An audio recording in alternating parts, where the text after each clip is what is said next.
तो राहुल गांधी के इस पोस्ट के बाद सवाल खड़े हो रहे हैं, क्योंकि 1:52 पर रात कहें या सुबह कहें तब ये पोस्ट हुआ है, लेकिन राहुल गांधी झूठ बोले, तमाम लोग ऐसा कह रहे हैं। आपको जरा समझाते हैं, आधी रात में ईडी पर ट्वीट क्यों किया, क्यों इस तरह का पोस्ट किया राहुल गांधी ने, ये सवाल बना हुआ है। क्या उन्हें किसी से कोई जानकारी मिली है जो आधी रात में उठकर उनको ये अचानक से पता चला? राहुल को क्या गिरफ्तारी का डर सता रहा है, ये सवाल बना हुआ है, क्योंकि इस तरह से अचानक पोस्ट कर देना, जिक्र कर देना।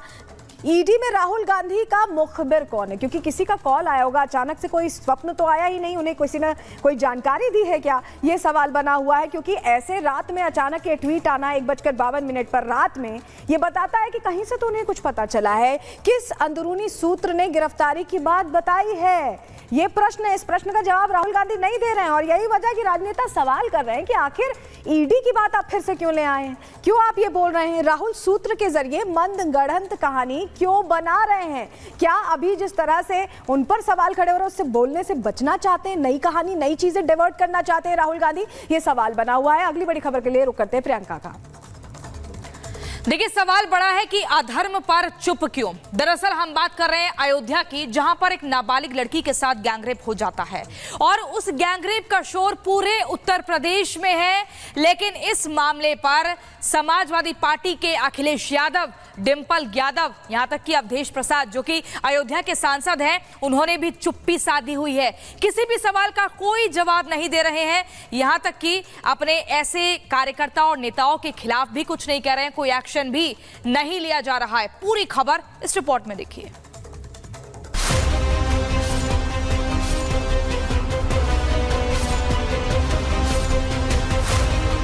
अयोध्या की जीत भारत के परिपक्व मतदाता की लोकतांत्रिक समझ की जीत है। लोकतंत्र रक्षक सेनानी ये खड़े हमारे साथ, अवधेश जी, राजा अयोध्या। अयोध्या की जनता का दुख दर्द आपने भी समय समय पर देखा होगा। अयोध्या अयोध्या अयोध्या अयोध्या जीत समाजवादी पार्टी के अध्यक्ष अखिलेश यादव के सर चढ़कर ऐसी बोली कि रिजल्ट के कई दिन बाद भी अयोध्या का नाम जुबान से नहीं उतरा था। रिजल्ट के बाद से किया अखिलेश यादव दिन रात सदन के अंदर, सदन के बाहर अयोध्या अयोध्या करते रहे। अयोध्या को समाजवादी पार्टी की बड़ी जीत बताते रहे। अयोध्या के नाम से बीजेपी पर वार करते रहे। अयोध्या के सांसद अवधेश प्रताप को अयोध्या नरेश बताते थे। सदन में उनको अपने साथ बिठाते थे। लेकिन जब उन्हीं सांसद अवधेश प्रसाद के करीबी मोहित खान की करतूत सामने आई, 12 साल की नाबालिग लड़की से गैंगरेप का मामला सामने आया, तो अखिलेश यादव ने चुप्पी साध ली। अखिलेश तो अखिलेश, उनकी पार्टी के बाकी नेताओं का भी यही हाल है। सवाल उठाएंगे लेकिन नेताओं पर लगाम नहीं लगाएंगे कि नीति पर आगे बढ़ रही समाजवादी पार्टी के नेता भी इस मामले पर चुप है। चाहे वो सांसद डिंपल यादव हो या फिर खुद अयोध्या से सांसद अवधेश प्रसाद, चाहे छोटा नेता हो या बड़ा नेता, कोई जवाब देने को राजी नहीं। किसी नेता को मामले का पता ही नहीं, तो कोई नेता सवालों से कन्नी काट रहा है। I am not aware of the fact unless until, जब तक हमको कोई जानकारी न हो तो I am not able to say, I am not able to utter anything, any words regarding matter। अब हम जानकारी ले लेंगे तब कोई बात आपसे बता पाएंगे। मुझे इस घटना के बारे में पता नहीं है, इस बात का हम संज्ञान लेंगे और जो आप कह रहे हैं, और मैं समझती हूँ उत्तर प्रदेश में लगातार महिलाओं के साथ अपराध बढ़ रहे हैं, और खाली ये एक घटना नहीं है, न जाने कितनी सैकड़ों ऐसी घटनाएं हो रही हैं, और जिस तरह आप बता रहे हैं इसका हम संज्ञान लेंगे। मुझे पता नहीं है बिकॉज मैं दिल्ली में हूँ, तो अगर अकाउंटेबिलिटी किसी की सेट होती है तो उस पर एक्शन लिया जाएगा। समाजवादी पार्टी के इसी रवैये को देखकर उत्तर प्रदेश के मुख्यमंत्री योगी आदित्यनाथ ने करारा जवाब दिया। सीएम योगी ने लाउड एंड क्लियर बता दिया कि हर अपराध का पूरा हिसाब होगा। खटाखट वार करते हुए प्रदेश से अपराध को सफा चट कर दिया जाएगा, और पूछा कि जो कानून व्यवस्था पर सवाल उठाते थे वो कब अपनी पार्टी के नेताओं पर लगाम लगाएंगे। मोइन खान जो समाजवादी पार्टी का नेता है, अयोध्या के सांसद की टीम का सदस्य है, 12 वर्षीय एक नाबालिग बच्ची के साथ दुष्कर्म का कृत्य में शामिल पाया गया। अभी तक समाजवादी पार्टी ने उसके खिलाफ कार्रवाई नहीं की है। आपका एक्टिव मेंबर है, आपके सांसद के साथ बैठ रहा है, खा रहा है, उनके साथ चल रहा है, लेकिन इस प्रकार के, और यह अति पिछड़ी जाति से जुड़ी हुई एक बालिका से जुड़ा हुआ मामला है, और इस प्रकार की घटिया हरकत में वह लिप्त है, लेकिन तब भी उसको हल्केपन से उड़ाने का काम यानी हल्केपन से लेने का काम होता है। इतना कि नहीं, सीएम योगी हरदोई में हुई अधिवक्ता की हत्या को लेकर भी समाजवादी पार्टी पर आक्रामक दिखे।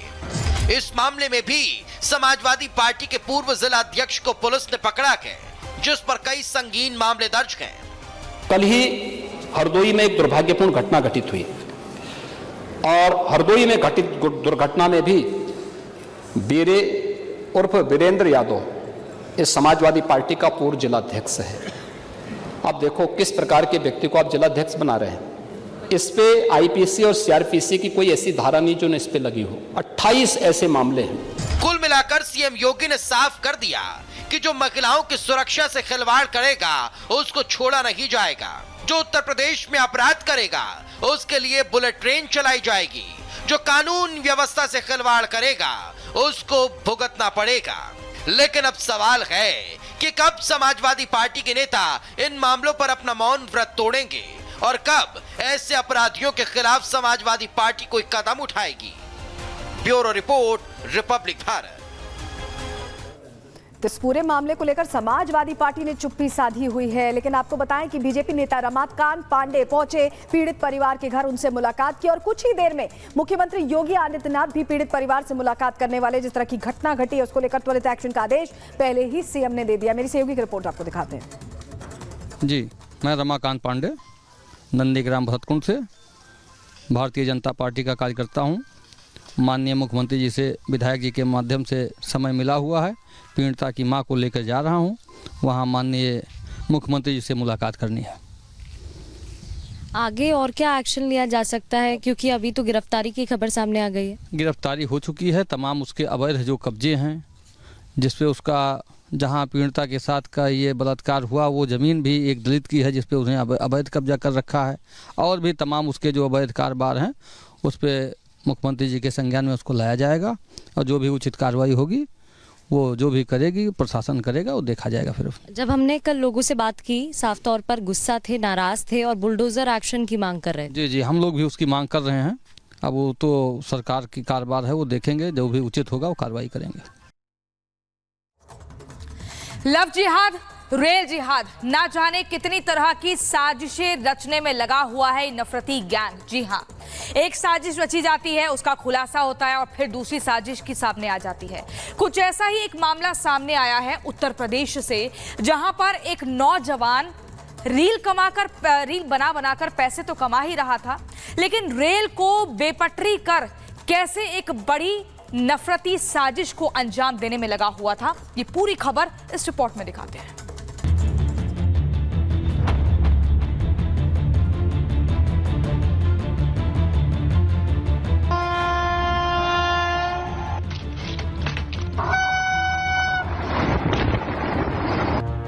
रील का नाम, साजिश वाला काम।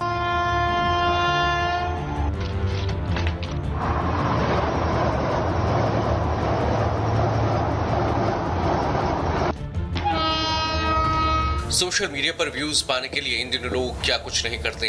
तमाम उल्टे पुल्टे हरकतों के वीडियो से सोशल मीडिया अटा पड़ा है, लेकिन व्यूज पाने के लिए कोई हजारों लोगों की जान से खेल जाए तो मामला संगीन हो जाता है। और यही हुआ यूपी के गोपालगंज के रहने वाले यूट्यूबर गुलजार शेख के मामले में। गुलजार सोशल मीडिया पर व्यूज पाने के लिए ऐसी हरकतें करते हुए पकड़ा गया है कि अगर बदकिस्मती से कोई हादसा हो जाता तो एक झटके में हजारों लोगों की जान जा सकती थी। इन तस्वीरों को देखिए। इन तस्वीरों को देखकर आपको अंदाजा हो जाएगा कि हम ऐसा क्यों कह रहे हैं और इसकी हरकतें और नीयत क्या रही होंगी।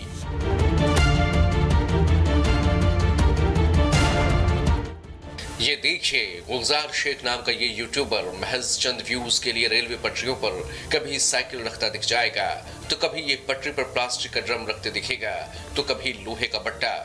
लेकिन हद तो तब हो गई जब इसने YouTube पर व्यूज बटोरने के लिए ट्रेन की पटरी पर सिलेंडर तक रखने से गुरेज नहीं किया। फिर क्या, जैसा कि ये चाहता था इसके वीडियोस वायरल हो गए और ये सुर्खियों में आ गया। देश में हो रहे रेल हादसों के बीच इसकी आपत्तिजनक हरकतों वाले वीडियो जिम्मेदार लोगों तक पहुंच गए, जिसके बाद बीजेपी प्रवक्ता शहजाद पूनावाला ने इस मामले में पुलिस से सख्त कार्रवाई करने की अपील करते हुए सोशल मीडिया पर लिखा,